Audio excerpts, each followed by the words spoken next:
Hi friends, ఈరోజు back part cutting అనేది చెప్పబోతున్నానండి. ఈ కస్టమర్ నడుము లూజ్ అనేది 28 ఉందండి.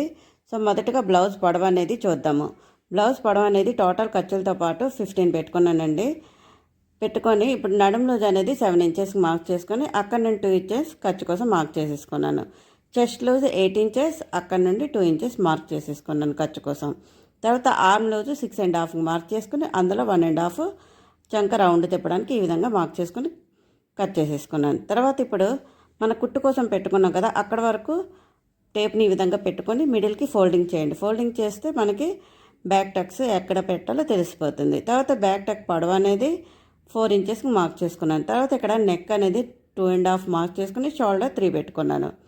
పెట్టుకున్నాక ఇక్కడ నెక్ డీప్ అనేది 9.5కి మార్క్ చేసుకున్నాను. మార్క్ చేసుకున్నాక ఇప్పుడు అక్కడ బాక్స్ పెట్టుకున్నాక ఇప్పుడు అందులో మనం ఈ విధంగా వీ షేప్ని గీసుకోవాలి. ఈ వీ షేప్ ఇలా కాకుండా పూర్తిగా వీ షేప్ కాకుండా ఇక్కడ ఒక 1/2 ఇంచ్ లోపల వైపుకి ఈ విధంగా మార్క్ చేసుకొని చిన్న రౌండ్ వచ్చేటట్లు ఈ విధంగా షేప్ ఇచ్చేయండి. ఈ విధంగా షేప్ ఇచ్చాక ఇప్పుడు దాన్ని మనం కట్ చేసుకొని చూస్తే నెక్ అనేది చాలా అందంగా ఉంటుందండి. తర్వాత కస్టమర్ ఇక్కడ కింద ఉంది కదా, అక్కడ వీ షేప్ అంటే నెక్ పెట్టుకున్నాం కదా, దాని కింద బో షేప్ అనేది పెట్టమన్నారు. సో ఈ బో కటింగ్ ఎలా కుట్టాలి అదనేది మన ఛానల్లో ఉందండి. ఎవరైనా చూడని వాళ్ళంటే చూడండి. నచ్చితే తప్పకుండా like, share and comment. Bye friends.